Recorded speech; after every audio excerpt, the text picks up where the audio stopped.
I'm Chaplain Jacob Scott of the Oregon National Guard. This is the Hope in the Trenches podcast.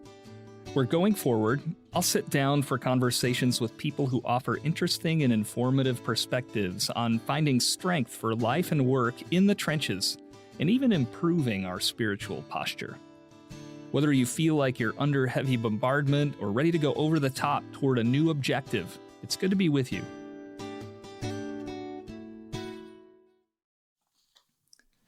Our guest today is Vanessa Munson, the reigning Miss Washington 2023. Vanessa recently graduated from American Military University with a bachelor's in business management. She also very recently became a veteran of the United States Army after serving 4 years on active duty at Joint Base Lewis-McChord, where she worked as a human resources specialist, or 42 Alpha in our world, for the 508th MP Battalion, which it's a detainee battalion or detention operations battalion.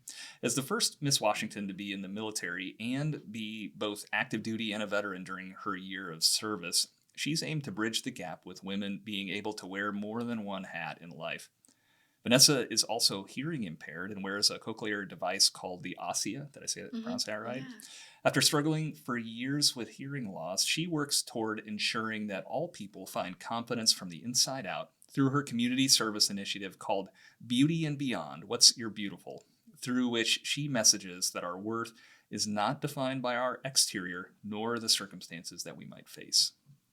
My co-host today is Chaplain Shane Yates, our Deputy State Chaplain. We're up to, I think your fourth time, Shane, here on Hope in the Trenches. That's about right. Yeah, Shane became a chaplain in 2007 after a career in law enforcement. He's had a variety of assignments with the Oregon Guard to include the CAV, infantry, artillery, engineers, and aviation at the battalion and brigade levels, and now working with me at Joint Force Headquarters.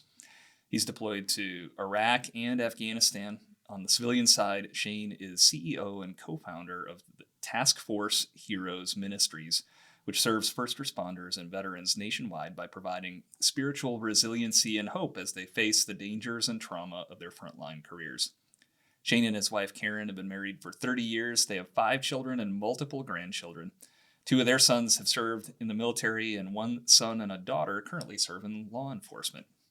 Our producer again today is First Sergeant Zach Holden, a public affairs specialist for the Oregon Guard and the 115th Mobile Public Affairs Detachment. Vanessa, thanks so much for joining us today on Hope in the Trenches. Thanks for having me. I'm so excited to be here. Yeah, I'm looking forward to the conversation.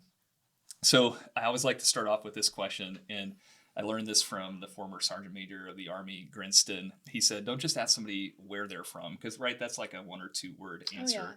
So tell us how you grew up, and then maybe how you got interested in the military. Yeah, well, I grew up the oldest of 4 children. Okay. So I'm big sister. I have a little sister and 2 little brothers. We grew up in Battle Ground, Washington, graduated from Prairie High School. And to be completely honest, I had never thought about joining the military until it was my senior year of high school. Okay. Dad sat me down. He said, how are you going to pay for your education? And I was like, Dad, I thought you were, maybe. It was the wrong answer. Right. And he wasn't. So he suggested the Air Force. And I was like, okay. So we went with through that process. But in that meantime, I had 2 ear surgeries. And so they disqualified me because of my hearing.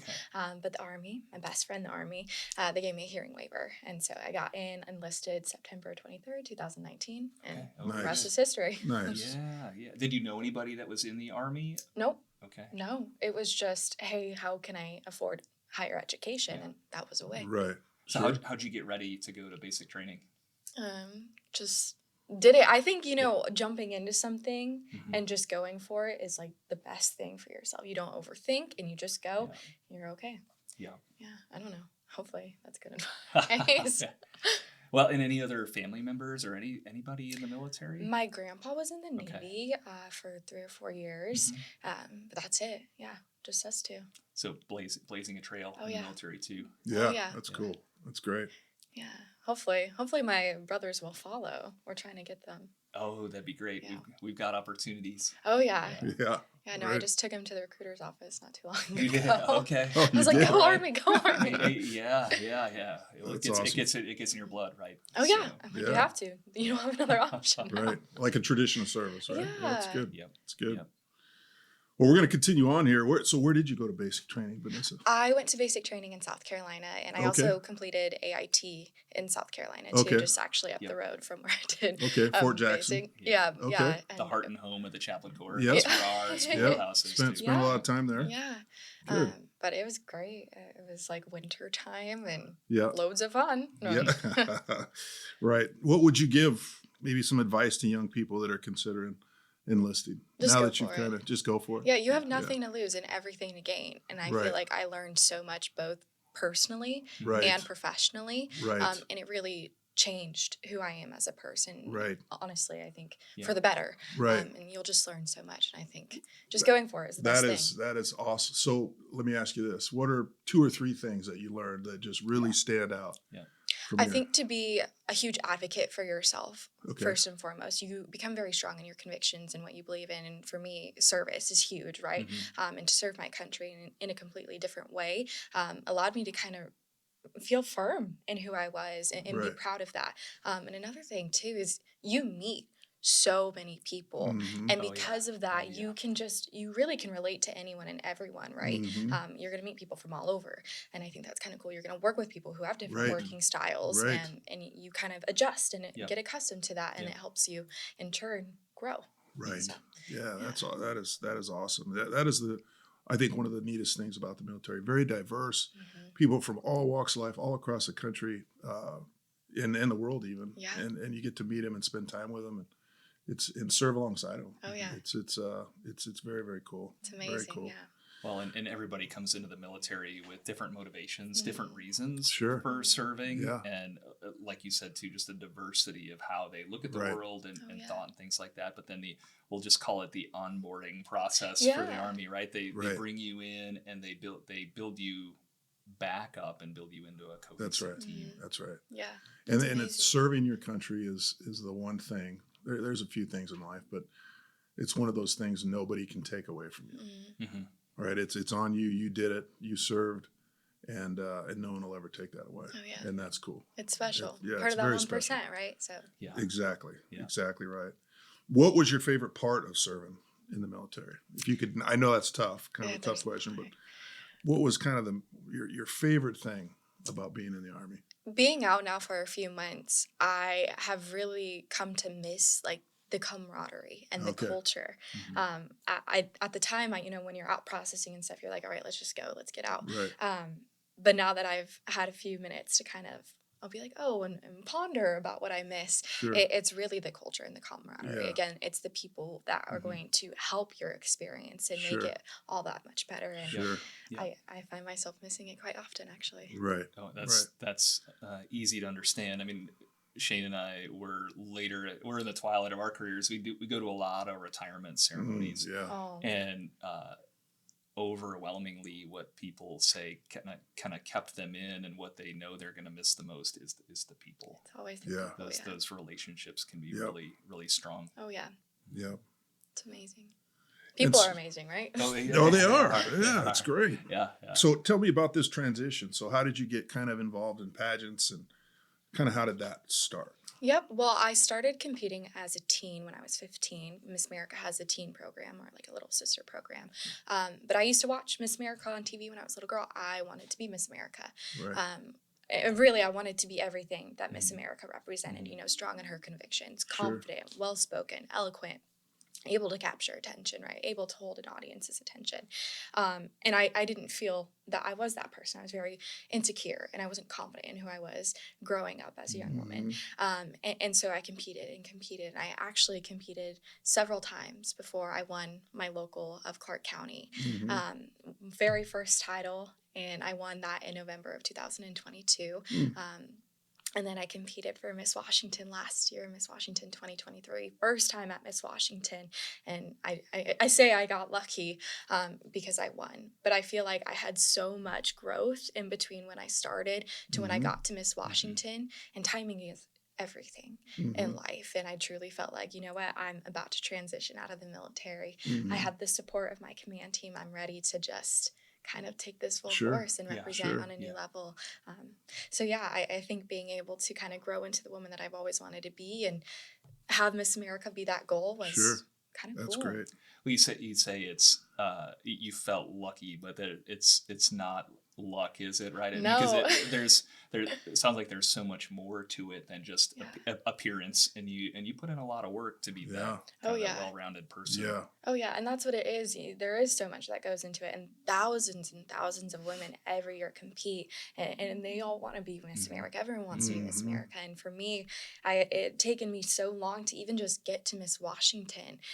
So when I got there, I was like, oh my gosh, like this is great. Right. I can't believe I'm here. I didn't want to take anything for granted, and then all of that preparation and stuff, it Right. showed. And there's always a reason for something, I feel like, too. I think Mm-hmm. this year I needed to be able to show young women, young girls, all Right. people, you know, they can overcome certain things despite physical circumstances, emotional, mental, Right. whatever, and really persevere. Yeah. Right. Now the reigning Miss America, she's in the Air Force, Mhm, right? And mhm. now I talk with quite a few young people because in the Guard we get put right back into our communities back home. So I talk with a lot of young people that go to basic training and they go to AIT and then they come back to their communities and they tell me, you know, look, I feel I'm different now. And sometimes that can be tough. They don't feel like they fit in anymore.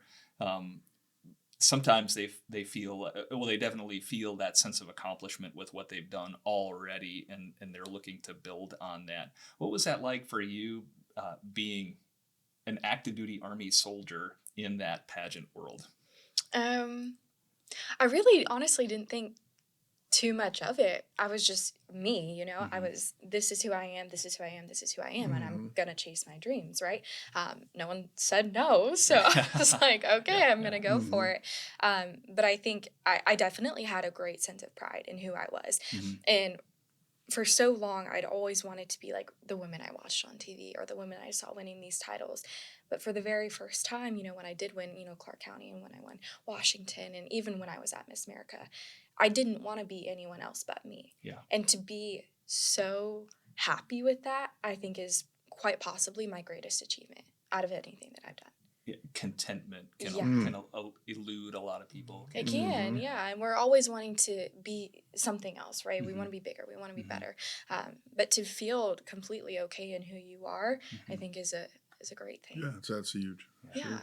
And I see that in the church all the time too, right? People think about their purpose in life or their mission as something that they're being prepared for in the future, and neglecting just kind of how important it is to be in the present and be who you are and look for ways to thrive and where you're at. Oh yeah, 100%. So you shared with me in one of our earlier conversations that part of your preparation for the Miss Washington and Miss America pageants was a visit with the Army Holistic Health and Fitness Cognitive Performance Specialist at the Wellness Center. Yeah. What was your objective with that coaching, and what did that entail? Rachel, oh my gosh, she was my H2F. And we did a lot of mental work, just talking about confidence and how to present ourselves. When you walk into a room, you're not going to be small, you're going to be big. And going over those exercises, the journaling, the making lists of certain goals, you know, not just winning, but everything that comes before that. And in doing that, I felt so confident and I felt so at ease. So when I did get to Miss Washington, I was just there from a place of gratefulness. I wasn't there to win. And I think that completely shifted my entire mindset about the competition. And same goes for Miss America. You know, when you come from a place of gratefulness and just utter happiness in who you are, right? And what you bring to the table, I think it definitely changes your mindset. Because yes, it's a competition and Miss America is like the Super Bowl of pageantry, right? But I'm just happy to be there kind of thing. You know, I did it, you know, so it definitely helped a lot. And I really appreciate H2F for all that it is. It shifts your mindset. Do you use the word like mindfulness? Like you felt like you were able to be present in that moment and just kind of soak it all in? Oh, yeah. Sometimes we can be overcome by those big important moments and you know, feel the weight of maybe anxiety or just nerves, right? Yeah. And not be able to appreciate where we're at. Oh yeah. So I like to use the word gratitude to describe that. Oh yeah. And it's so useful in so many different aspects too. And so yeah, I used it for, you know, Miss America, Miss Washington, but soldiers can use it for everything, Mm-hmm.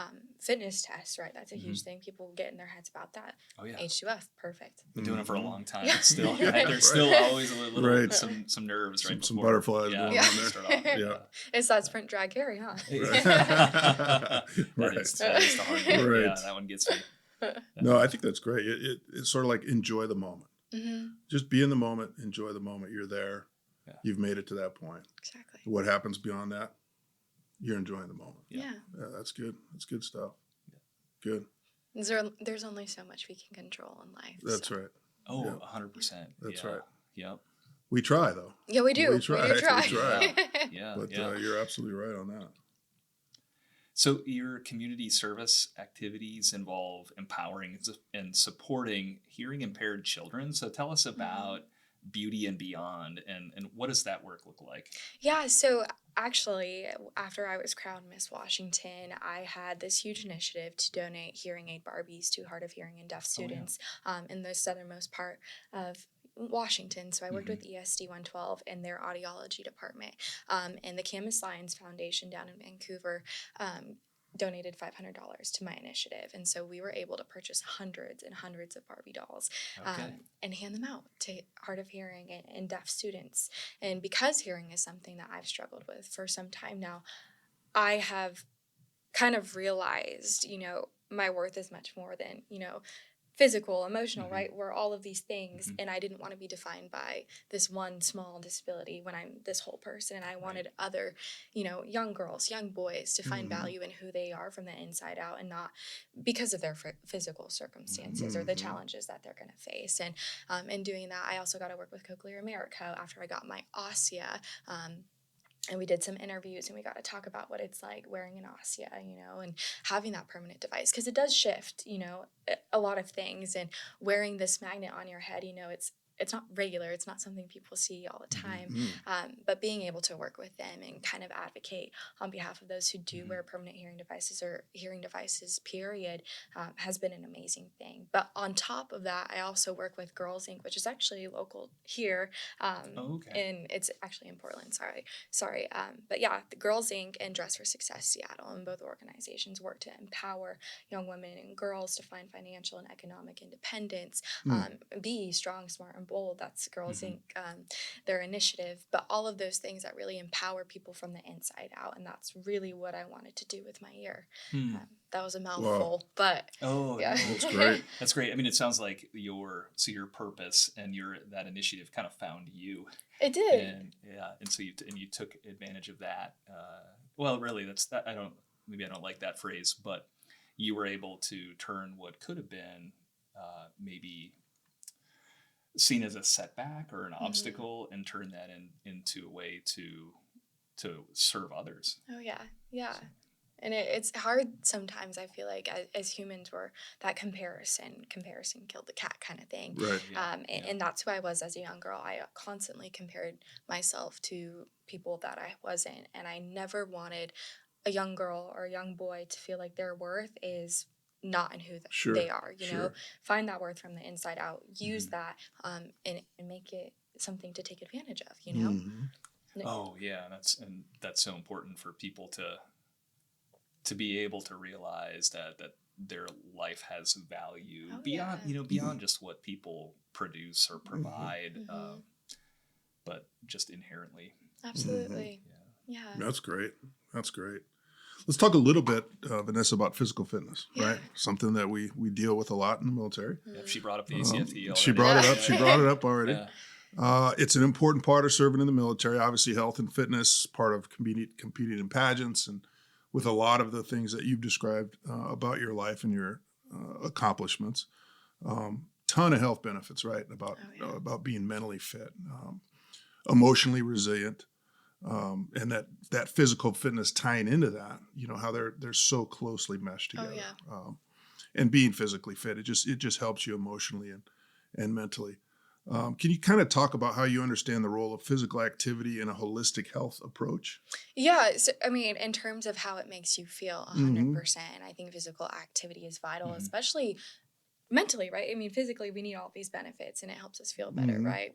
Keep us moving, keep us going, but mentally, it's necessary, you know, it kind Mm-hmm. of shifts how you perceive things and how Mm-hmm. you work through things. And I think Mm-hmm. being physically fit helps you maintain mental fitness. Um, 100%. Yeah, yeah, Yeah. and absolutely. so, you know, pushing yourself, driving yourself Right. to do things that are challenging Right. is a great way to grow. Right. Mhm. And so how, like, so now you're transitioning, this kind of this new part of life has emerged for you. What are going to be some of those things that you're going to do to kind of stay holistically healthy? Oh yeah. Well, I'm not waking up at 5 a.m. for Right. PT every morning. Which I wouldn't Um, either. I was going to ask about that. Yeah. Yeah, you Yeah. started Yeah. PT in the Yeah. morning. That was Yeah, no, which is great. I actually I do miss that too. Ironically, right? It keeps you on a regimen. Sure. But Pilates has been a huge thing for me. Okay. I was that one person in formation be like, oh, we should do Pilates one day, or maybe yoga. Yeah. Let's Yeah. try Right. stretching Yeah. sometime. Right. Yeah. Um, but Right. I love Pilates and I love how it focuses on small muscles and makes huge differences. Another objective, and I tried doing this when I was in the military. One summer we trained to run a marathon, and so I got 13 miles was the furthest I went, and then life happens, and I Sure. didn't end up running the marathon. Sure. So that's a huge thing right now that I really want to focus on is accomplishing that goal. Right, Yep. I just accomplished all of these things, so I'm like, Yeah. okay, marathon needs to be next. Like, let me Right. push myself. Yep. Let me Yep. show myself that I can be mentally and physically fit, Yeah. Right. and in Right. my goals. Oh, that's awesome. So Yeah, if you can run That's- 13 miles, you can run. Yeah. You can run You can 26. 26. Yeah, Right. absolutely. That's and what we say. We got to practice. Oh yeah. I don't recommend just rolling out of bed and trying to run Yeah, a marathon, Yeah, 26 right. but you can Right. absolutely achieve that. Well, because that's made me think about my transition off of active duty into the reserves too. Because nobody now, all of a sudden, nobody's making you work out anymore. It's easy to lose that discipline and that consistency. Sure. But that's so important. Oh, it's huge. To staying healthy. Yeah, and when you're on active duty, it's just a part of the deal. Yeah. And you may even, there may be days you're like, oh, it's raining and I'm out here in this field and we're doing these exercises in sync and but at the end of the week you feel good that you did it every day. Yeah. You got it. You knocked it out, and Oh, then you get into the guard life and you got to really plug it in. Yeah. Like you got to be intentional. Oh yeah. And so that's good. That's good stuff. Makes sense. Yeah. What else do you do just to stay ready for anything, right? Just to be ready in life. When you're thinking and when we're talking in terms of kind of those 5 pillars, that spiritual fitness, that mental, emotional fitness, physical fitness, social, family, all of those things. What are some things that you do to just stay ready? I think one thing that certainly helps me remain grounded and focused and ready, like you were saying, is journaling. And that was actually something that I discovered through H2F. And it made a world of difference is journaling, putting my feelings to paper, putting my goals to paper, putting my, my objectives, right? Putting those to paper and seeing them, on a sheet is so helpful. And it's helped me remain very intentional in what I want to do and grounded in who I want to be and the goals that I have. Because, that transition from the military, right, it causes a lot of different emotions and it can be quite scary. And I've noticed that the second that I was able to put those emotions to paper, it really started to shift my mindset again. And I said, dang, why did I stop for, a month, 2 months, right? And once I started doing it again, I was like, this is great. Right. But also surrounding yourself with people you love and who love you and choose to support you and, and anything and everything I think is huge. And I've been very fortunate to have, an army of people, right, to kind of help support and carry me through whatever I'm going through. So I think that's very necessary. Or finding a tribe somewhere, anyone and everyone can, be your friends, be your family. So I think that's really important. Constantly connected. Yeah, constantly. Is kind of what you're saying. Yeah, those relationships are vital, I think, and just being us and then remaining grounded and happy and, feeling satisfied, I think, in life. Yeah, that's great. That's great. Well, maybe reflecting back on your time in the military too, and probably full disclosure, I should share that I got this question from a podcast that I listen to occasionally, the Eagle Nation podcast. They always ask their guests, what's something that a leader has taught you, whether in life or in the military? Because in not just in the military, but we see good leaders, we see bad leaders, and we can learn something along the way from everybody. Is there any particular lessons with respect to leadership that you've learned along the way? I think that there have been a number of leaders that have made quite an impression on my life. And Mm-hmm. of course, you see that in the military and outside of the military. And I think the one consistent theme that I have been able to take away from someone just in my 23 years of life is to remain strong in your convictions and hold that true belief in yourself. It can be scary to want to, chase your dreams or to want to, make change in one way or another. And I think some of the best leaders I've had have instilled in me, be confident in who you are and strong in your convictions. And I know I keep saying that, but it's so true. Like, it completely shifted how I want to move in this world and how what I want to do. And I'm so grateful every day that I was instilled those pieces of advice. Yeah. I don't know if any of that makes sense, but I Yeah, think no, it does. there are a lot of lessons to take away from great leaders, and that has probably been the loudest and most helpful. Yeah, I mean, especially I remember when I was young, I would sometimes I would try to be someone that I wasn't, thinking that was what I needed to do to be a leader. And it took a while to learn that that's maybe not the most effective way to lead. Oh, yeah. Yeah. And there's a ton of, different leadership styles and stuff. It's just finding the one that, you feel connected with and you feel like you can make the most change with. Yep. And how to connect with the people that you're serving right. too, because not everybody responds, or not everybody can be led the same way. And when you you got to have more than one tool in your kit bag. That's right. Otherwise you'll just end up doing more damage than right. good. And I think it goes back to your connection. The closer you are connected to your team or your staff or those to your left and right, the better you can serve them, 100%. The better you can lead them. And so that's why that connection point that you brought up is very important. Yeah. Yeah. People. It's always circulates back people. to the people. Yeah.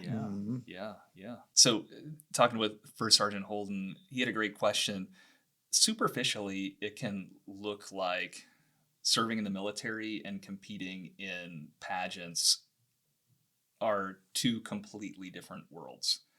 But imagine there are some things that make you successful in the military also translate really well to that pageant lifestyle or the competition lifestyle. What are some of the similarities that kind of help you be the best you can be, or to use the Army phrase, be all you can be, right? In the Army and in competing in pageants. Oh, yeah. Well, thank you for asking that. Externally, they look very different, right? You see the Army and then you see pageantry. But intrinsically, they're very much the same. And I think that's what a lot of people, misconceive, right?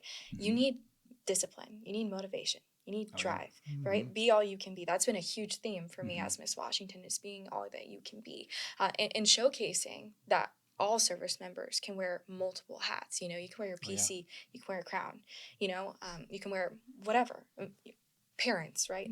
Siblings, like all of these things. And I think Miss America and the Army have really been one and the same for me. I have to show up and represent one. I have to show up and represent the other. And it just so happens that I have to represent both. And I think that that's a huge blessing. And I think we all as humans represent different things. But really using the values of the Army and what the Army instilled in me and pouring that into Miss Washington and competing for Miss America has been so beneficial. And they really are one and the same. And despite, maybe their physical differences, right? I'm not in camo when I'm in my crown and sash, but I'm still Vanessa, right? I'm still a soldier. I still represent the Army. I still represent the Miss America organization. And they can be one and the same. I hope that makes sense, but I just think that there have been a lot of, misconceptions, or people will say, well, you know what, you're just a 42 Alpha. You just sit behind a desk, right? But no, we all signed the same contract, right? So we're all here for the same purpose. And and it takes everybody. It does take everybody. Every MOS for the machine to run. Yeah. Right? Yeah. So I'm okay with being, hey, someone not agreeing with it, but you know what?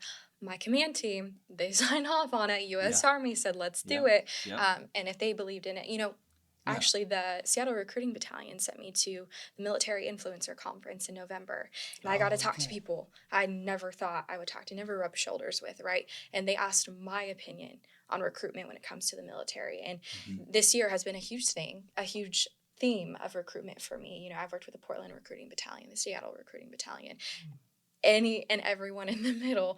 And I think that it's been so fascinating to see, you know, what they've done and ways that they've used me as Miss Washington to their advantage. And I think that that's kind of cool. So yeah, I might be a 42, but I also help with other things, right? Like, you know, it's so much more than meets the eye. And I think that that's kind of interesting, quite juxtaposition. Yeah, and I hadn't thought of that, but there's great analogy to the military too, because well, you mentioned the tiara, right? Because in the Army, there are people that aspire to that green beret or that tan beret, and it takes discipline and commitment and a lot of hard work to achieve that, and just aspiring to it isn't going to get you there. There's a lot that goes into it. The physical and mental fit, you know, you got to be there. Well, and then too, you made me think about this a little bit too, because you mentioned talking to the recruiting battalions. We'll have to get you an opportunity to talk with some of our recruiters in the Guard, because that's what we do in the National Guard is we embrace that identity as a citizen soldier, that you're more than just what you do in uniform, but you have a role in your communities and in the state as well. Oh, yeah. And it all goes together. And we see that too. If you a lot of those same values and character traits that can make you successful in your civilian life can make you very successful in the military too, and vice versa. And I think, I mean, you're a walking example of that too, with serving in the military and finding success in pageantry. Yeah. We can really be all you can be, right? You really can be all of those things. And I think that's kind of cool. Yeah, and they can be very complementary too. Yeah. Absolutely. So the overarching theme for this show is living and leading with hope, and I think you've just in the conversation so far, you've got a great, just kind of positive outlook on life and dealing with things. But I would say that hope, that's the chaplain's favorite 4-letter word, right? It's when we talk about hope, it's not distinctively religious or spiritual, although it does have deep meaning in those contexts. What makes you hopeful, and what makes you believe that a better tomorrow is possible, even when circumstances aren't going your way? I think that's so funny you say that a better tomorrow is possible, because tomorrow is possible. I think I am so fortunate to be alive, right? To have the life that I have, and to know that I can hopefully, right, wake up tomorrow and take advantage of that. And I think coming from a place of gratitude again, I mean, we are so lucky to be here and to have this life that we have, and knowing that we get the opportunity to go make waves, to go chase our dreams, to go do whatever we want to do. I don't know if this is making sense, but just knowing that and being so fortunate in everything. Yeah, I mean, two things I take away from that, right? It's just reinforces this idea, and we learn this in the military too, I think very acutely. Every day is a gift, right? And it is. Every day is a gift, and there's opportunity. And so if you just keep your eyes open, keep your head on a swivel, right? Scan the area around you, you can find opportunity and ways to make life better for yourself and for the people around you. Absolutely. Tomorrow may not be the best day, but it's at least a day, right? You know. So where do you find your hope, Vanessa? Where do you find your hope? In my people, I think. My family. My parents have always said this to us kids, where we're not rich in money, we're rich in love. And I would so much rather be rich in love, right? And using that and giving that to other people. Hope blossoms, truly. I think, you know, it's those connections, it's the love or a smile you share with someone. I mean, it's those really little things that I feel like make everything that much richer and that much sweeter in life. Great. And a great place to pull hope from. I mean, That's great. And we all have the ability to give that gift to other people, right? Mm-hmm. We all have the ability to be that light in the darkness for somebody. Right. Right. Yeah. You talked a lot about love earlier too. Love doesn't come without sacrifice. Mm-hmm. True love Mm-hmm. requires sacrifice, which ties us into serving one another. And there's just so many of the things that you've said so far that tie that all together. Mm-hmm. And I think that's great that you think on that plane. That's played such a huge role in your success and who you are as a person. And I think as you continue on with everything you're doing and handing it down to the younger generation and people you meet and people within your community, I think those are gifts that you're given. Thank you. It's neat to see.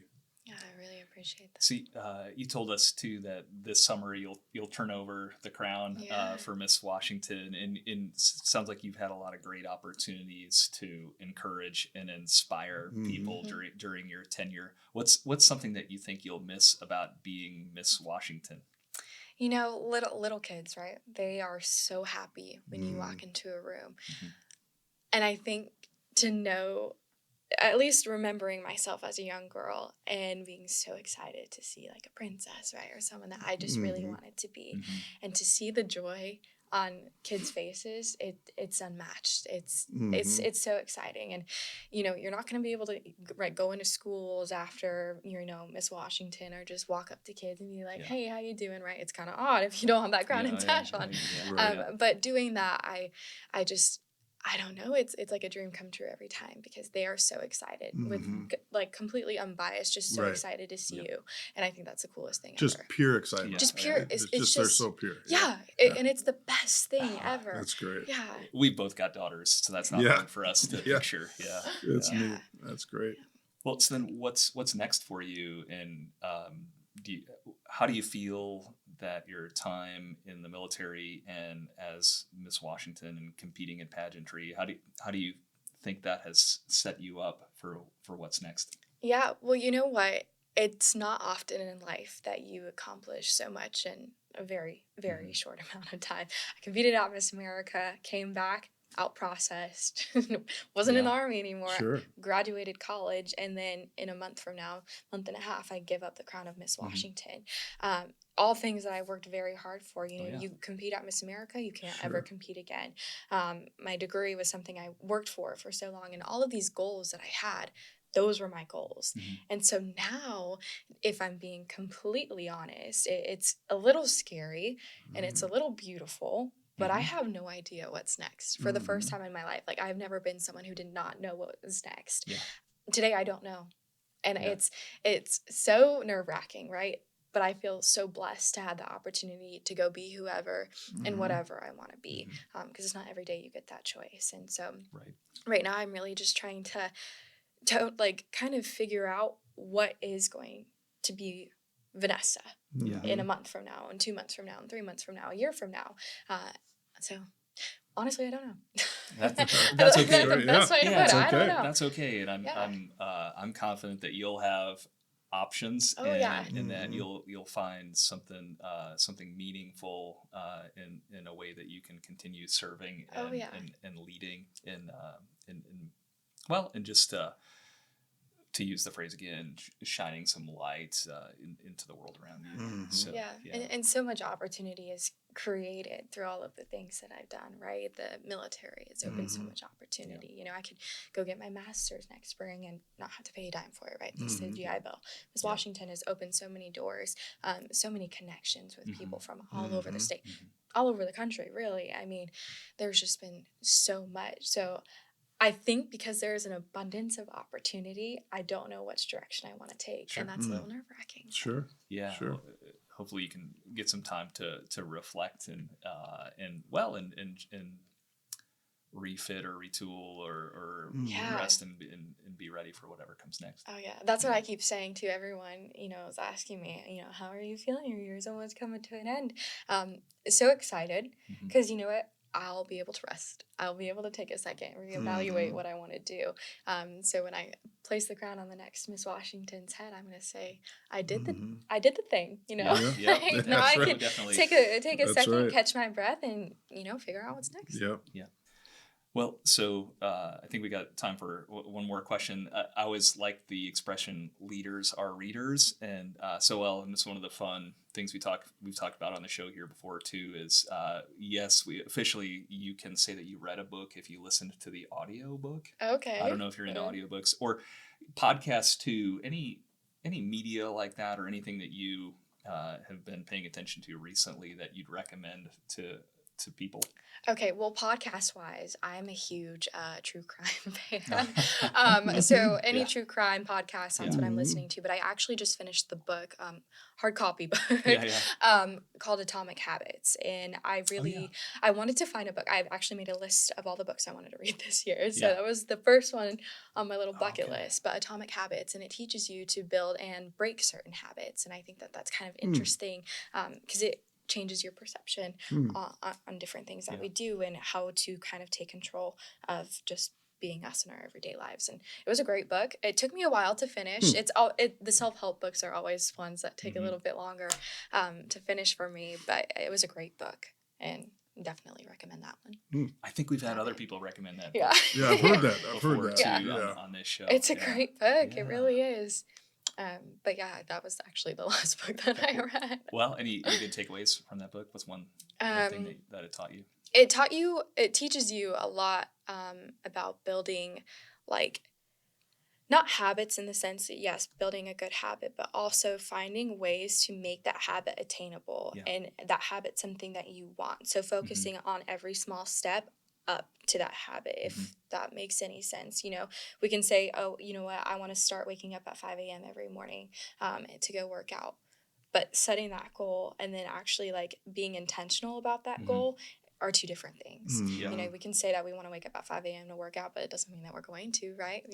We might see our alarm go off and hit snooze, but saying, you know what, if I just wake up at 5 a.m., okay, I'm getting closer to my step of going to the gym, So there was this section in the book, and this guy, he said he wanted to go to the gym every day, and he would literally go to the gym for 3 minutes, just walk into the gym. And then he would go back home. But every time he did that, he was like, well, if I'm driving here, why don't I just work out anyway?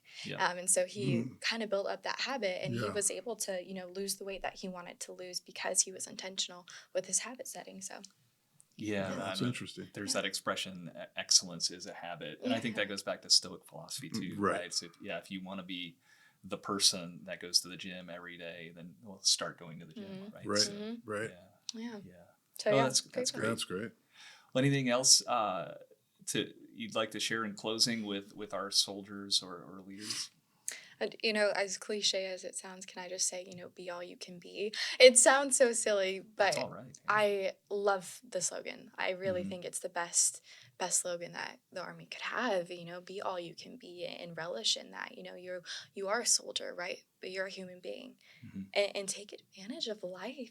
Life is a blessing. Every day is a blessing. And to be a soldier is to be great. So be great in being a soldier. Be great in all that you are. My dad and I have this saying, I actually have it tattooed right here, where you say, go be great to one another, and we'd say it every single day, and now it's been a huge part of my time as Miss Washington, along with be all you can be. But go be great in everything that you are, everything that you want to be, and your dedication to your country and your families and your friendships and your work. Go be great. So if I could give that to the family soldiers, whoever is listening, go be great. Yeah, that's a great That's message. a good one. Thanks for solid, go be great, and anyone can do that. Anyone can do that. Yeah. Well, Vanessa, thanks so much for your time today. God bless you and your family and the work that you do as Miss Washington and wherever you find yourself next. Thank you so much. It was a real pleasure. Thank you for having me. Thank you, Vanessa. Yeah, thank you. It's been good. Yay. This podcast is produced by the Oregon National Guard Public Affairs Office. My prayer for you is that wherever you find yourself, that you might find hope for today and strength for the ambiguity and chaos of life. Blessings on the rest of your day.